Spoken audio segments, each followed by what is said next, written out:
오늘 우리가 볼 하나님의 말씀은 누가복음 11장 13절입니다. 너희가 악할지라도 좋은 것을 자식에게 줄 알거든 하물며 너희 하늘 아버지께서 구하는 자에게 성령을 주시지 않겠느냐 하시니라. 아멘.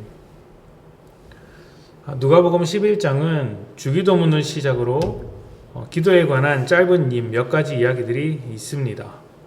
전에 주일 예배를 통해 주기도문에 관해서 말씀을 나누었는데, 주기도문은 하나님의 나라를 요청하는 기도이고 또 하나님 나라 백성으로 살고자 다짐하는 기도입니다. 그러니까 하나님을 향한 요청과 간구, 그리고 그 하나님 나라를 위해 다짐하고 헌신하는 것이 함께 섞여 있는 기도라고 할 수 있습니다. 하나님 나라가 예수님을 통해 우리에게 왔으니 하나님 나라 백성으로 살아가겠습니다 라는 기도입니다. 그리고 그 다음으로는 늦은 밤 찾아와 떡을 구워달라는 친구의 이야기가 나옵니다. 모두가 자는 시간 실내를 무릅쓰고 문을 두드린 이유는 여행 중에 찾아온 손님을 대접하기 위해였습니다. 늦은 밤이더라도 손님을 대접하기 위해 떡을 빌리러 온 친구를 외면하는 것은 사람으로서의 도리가 아니죠. 그래서 그 요청을 들어주어야 합니다. 친구의 요청이 아주 정당했기 때문입니다. 그와 마찬가지로 우리가 정당한 이유로 하나님께 간청하면 응답하신다고 이야기가 이어집니다. 그리고 악한 아버지도 자식에게 좋은 것을 주는데 하물며 하나님께서 구하는 자에게 응답하지 않겠느냐는 예수님의 말씀이 나옵니다. 그러니까 우리가 해야 할 기도는 하나님의 나라를 구해야 하는 기도이고, 이런 정당한 이유로 기도하면 하나님께서 분명히 응답하신다라는 일련의 맥락을 가진 이야기라고 할 수 있습니다. 이렇게 기도에 관한 말씀이 이어지는 가운데 하나님께서 기도하는 자에게 성령을 주신다고 하셨습니다. 오늘은 이 부분에 대해서 아주 짧게 이야기를 나누고자 합니다. 성령은 어떤 능력으로 오인하기 쉽지만 사실은 능력이라는 것은 성령님의 일부입니다. 하나님의 능력이 하나님의 전부가 아니듯 성령의 능력도 성령님의 전부가 아닙니다. 성령님은 우리에게 임재하셔서 우리 안에 거하시는 하나님의 또 다른 이름이라고 말할 수 있습니다. 우리 안에 살아계신 하나님께서 능력으로 일하시기도 하고 말씀으로 깨닫기도 하시며 때로는 책망으로 때로는 아픔으로 우리를 계속해서 간섭해 주십니다.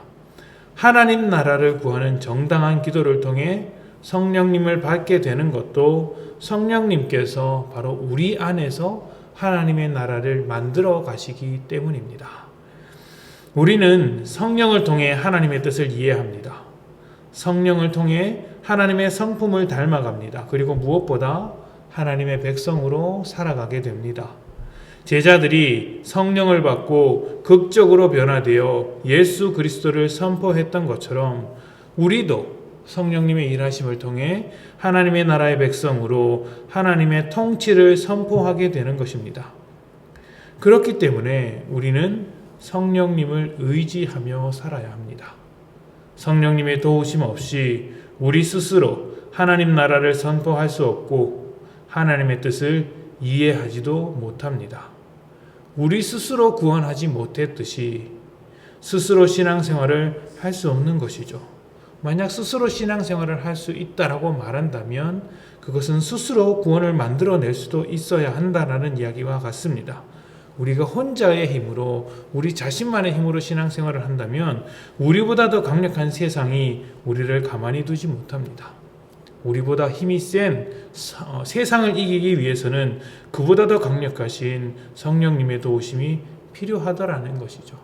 성령님은 우리의 연약함을 아시고 항상 우리를 도우시는 분이시기에 우리 안에서 계속해서 역사해 주시는 것이죠. 그래서 성령을 의지하는 사람은 자기 자신을 주장하는 것보다 하나님을 주장하게 됩니다. 나의 힘으로 이것을 이루어지지 않고 나의 힘으로 신앙생활을 하는 것이 아니기 때문에 내 뜻을 주장하는 것이 아니라 오직 하나님의 나라를 구하며 하나님을 주장하게 되더라는 것이죠. 또한 자기의 선함을 내놓지 않고 하나님의 선하심을 닮아가려고 애씁니다. 성령님께서 주장하시는 대로 자기의 삶을 온전히 맡겨드리는 것이죠. 이것이 내적으로는 하나님의 생각과 마음을 닮아가는 것이고 하나님의 성품을 이어받는 것입니다. 또 외적으로는 하나님의 일하심에 동참하여 은혜와 사랑으로 섬기는 자리까지 가게 되며 여러 가지 사역과 헌신의 자리에 내 삶을 드리는 것이죠. 결국 성령으로 살아가는 사람은 내적인 것이나 외적인 것이나 모두 하나님을 닮아가며 하나님 나라를 이루어가는 삶을 살아가려고 애를 쓰더라는 것입니다. 예수님께서 기도의 응답으로 성령을 주시지 않겠느냐라고 말씀하신 것을 꼭 기억하십시오. 우리가 요구하는 대로의 응답이 아니라, 우리가 바라는 대로의 응답이 아니라 하나님 나라에 필요한 응답이고 그것이 성령입니다.